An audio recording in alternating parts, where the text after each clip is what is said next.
Hello, welcome back to our class.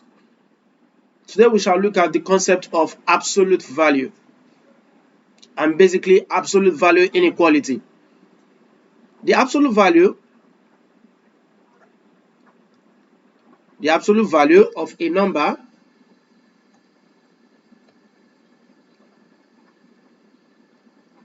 a number x, for instance, is written as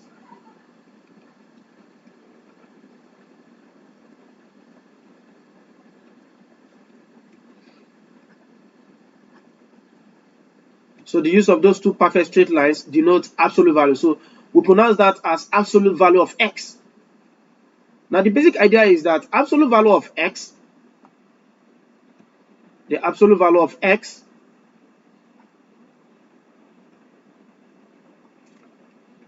can have these two interpretations. X can have these two interpretations. We can write x or we can write minus x. Now it is x if x is a number that is bigger than 0, and it is negative x if x is a number less than 0. All this we will rightly explain.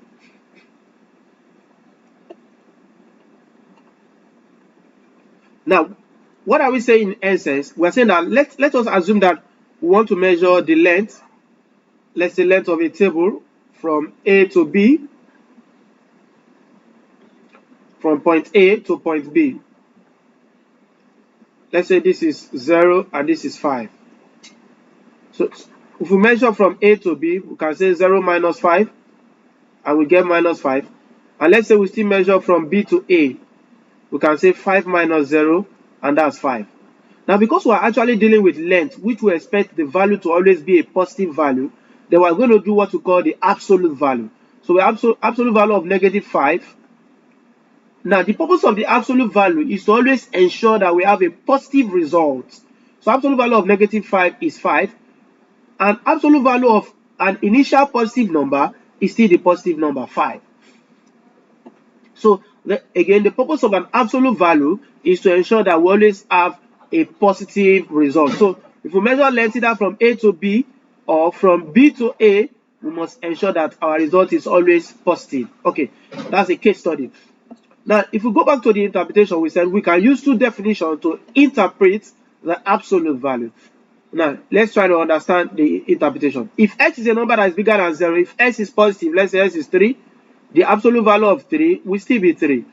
If x is a positive number. So we are saying that if x were to be a negative number, what we need to do is, let's say if x is minus 5, then the absolute value of x is minus of s, that is minus of minus 5, and that eventually gives 5, which narrows down to the explanation we have rightly made, that absolute value is just to ensure that we always have a positive result. Now, how do we solve absolute value in inequality problems? Let's say we want to solve the problem which says absolute value of 2x minus 3 less than or equal to 5.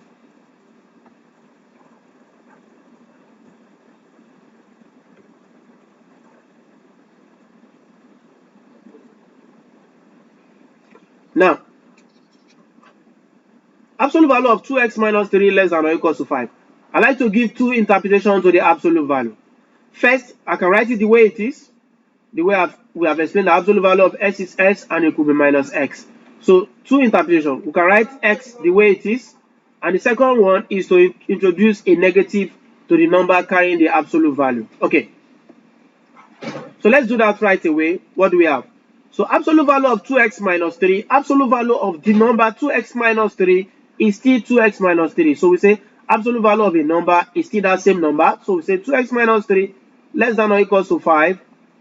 2x less than or equals to 5. Negative 3 comes to the right. 5 plus 3. 2x less than or equals to 5 plus 3 is 8. Let's divide both sides by 2. Dividing both sides by a positive sign, positive number, doesn't change the inequality sign. Divide both sides by 2. We have 2x over 2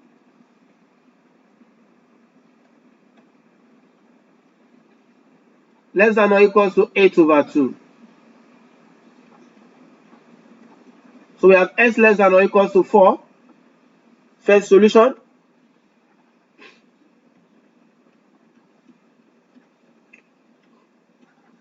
Now, second interpretation of the absolute value of 2x minus 3 is to write what we have, 2x minus 3. Then we can place a negative behind it. So the absolute value of the number is the number, or we say the negative of the number. So negative of 2x minus 3. Then we still have less than or equals to 5. So there are two ways we could approach it. We could decide to use the minus to expand it, or we say multiply both sides by minus 1. So let's multiply both sides by minus 1.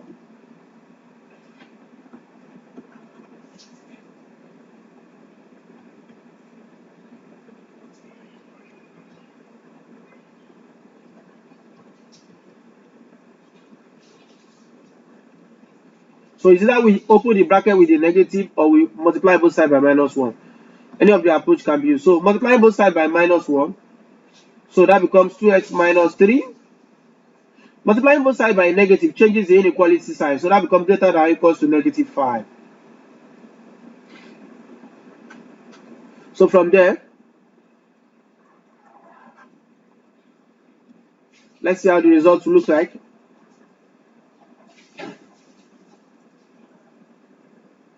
We have 2x greater than or equals to negative 5 plus 3. 2x greater than or equals to minus 2. Let's divide both sides by 2, the coefficient of x. We have 2x divided by 2 greater than or equals to minus 2 divided by 2. 2 cancels out, 2 here 1, 2 here 1. So we have x greater than or equals to minus 1.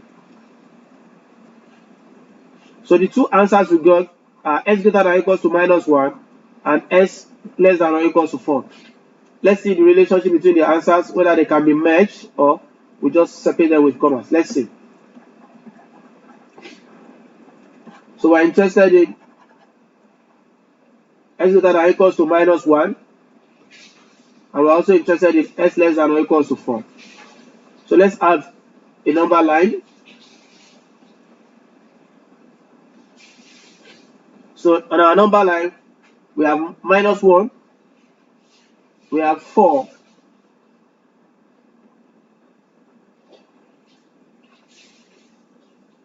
s less than or equals to 4, so there's equal to there. Number less than or equals to 4, obviously go this way.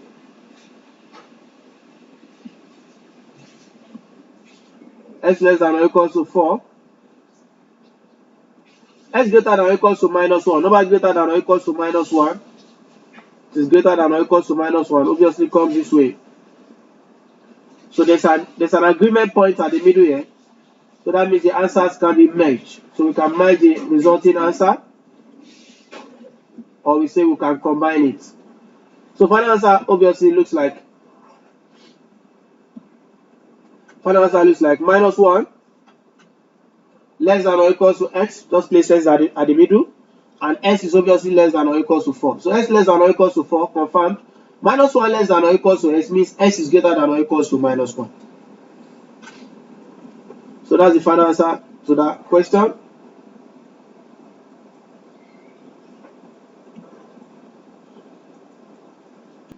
Final answer, minus 1 less than or equals to x less than or equals to 4. Let's move to question number 2. Now we have absolute value of 2x minus 3 greater than 5.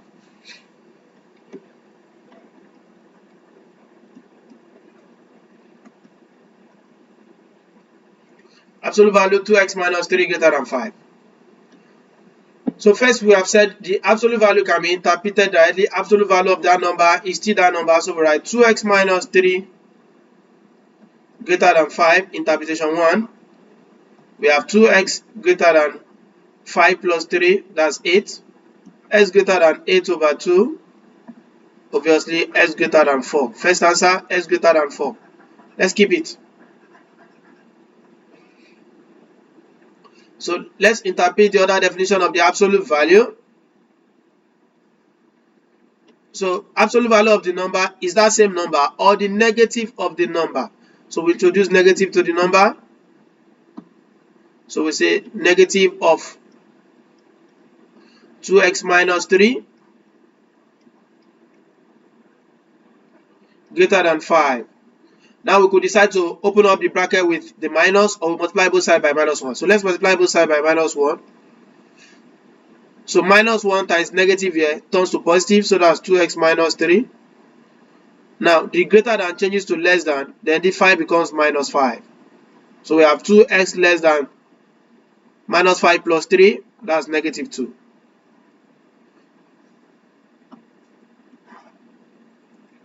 Let's divide both sides by 2. We have 2x over 2 less than -2 over 2. 2 cancels 2, 2 here 1, 2 here 1. X is less than -1. Second answer. Let's look at the relationship between the two answers. Let's try to study relationship between the two answers. Obviously, we use a number line and see how it operates. So we have -1. Let's put it somewhere here. We have 4 positive number. Let's put it here. X greater than 4, numbers greater than 4 obviously come this way. X less than -1, numbers less than -1 will come down to the left of -1. Now, there's no agreement point because the first one goes a separate way, the other one goes a separate way. No agreement point, so answers cannot be merged. So we just separate the answer most likely with a comma. So we say answer, solution set, x less than -1, can say comma, x greater than 4. Or we say or, no problem, that's fine. Okay, that's question 2. Now, let's take note of these two important points. First one, if absolute value of A less than absolute value of B, then A squared less than B squared. Just like we're squaring both sides. Okay. Point 2, if absolute value of A less than C absolute value of B, then A squared less than C squared B squared. We're still squaring both sides, including the C that doesn't have the absolute value. Okay, let's take a typical question on that.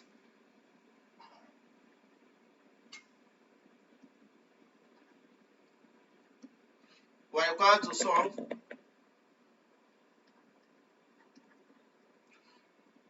absolute value of 2x minus 1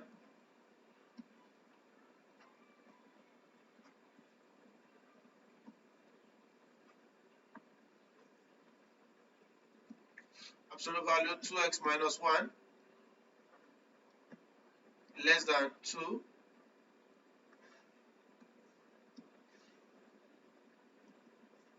less than 2 times absolute value of x. So it means to solve this question, obviously we'll make use of point 2.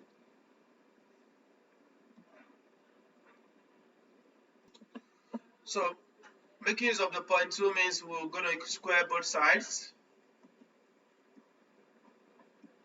Now we have 2x minus 1 all square less than, obviously 2 square, let's write it that way, 2 square times x squared. So let's square 2x minus 1 all squared. That will be 4x squared minus 4x plus 1 less than 4x squared. So 4x squared minus 4x squared minus 4x plus 1 less than, on transferring 4x squared to the left, we are left with nothing there, so we have 0. For 4x squared minus 4x squared cancels out. That will be minus 4x plus 1 less than 0. So minus 4x plus 1 less than 0. If you like, you can decide to bring 4x to the right. We have 1 less than 0 plus 4x. So 1 is less than 4x. So if 1 is less than 4x, let's divide both sides by 4. We have 1 over 4 less than 4x over 4. 4 cancels 4. We have 1 over 4 less than x. So if 1 over 4 is less than x, let's swap position-wise. Once you swap position-wise, inequality sign changes. 1 over 4 less than x means s is greater than 1 over 4. S is greater than 1 over 4 will be the final answer to that question.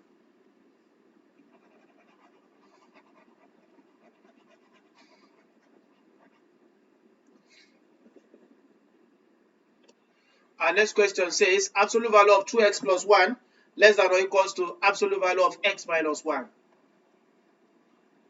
From point 1, we obviously square both sides, so we have 2x plus 1 squared less than or equals to x minus 1 squared.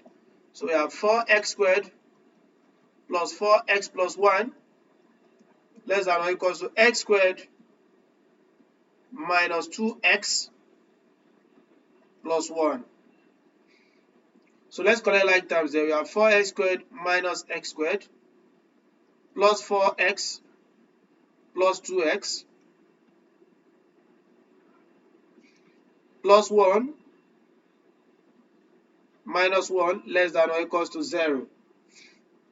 So 4x squared minus x squared, that's 3x squared plus 6x less than or equals to 0. Let's factor out 3x, okay?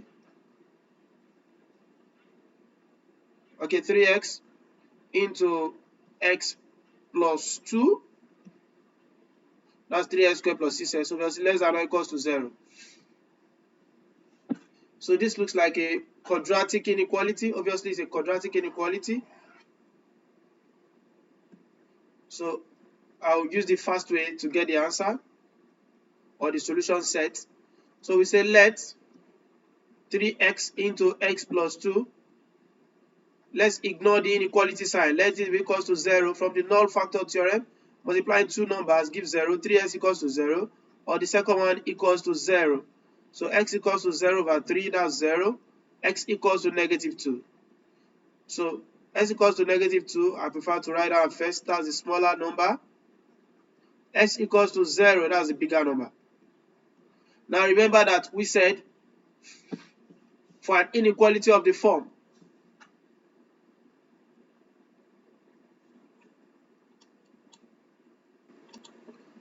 ax squared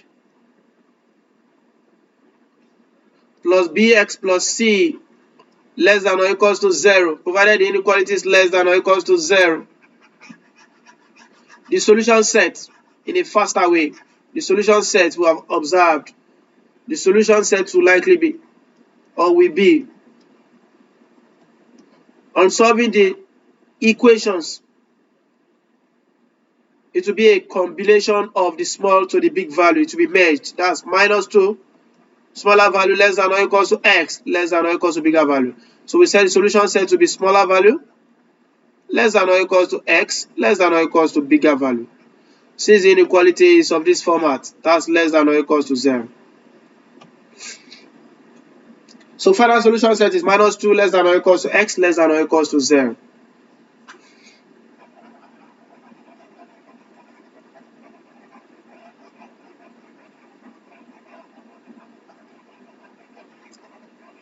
So in our next lesson we'll look at inequality graphs and graphical linear inequalities in two variables where we'll be required to find the required region. Thank you. I'll see you in my next class. Bye.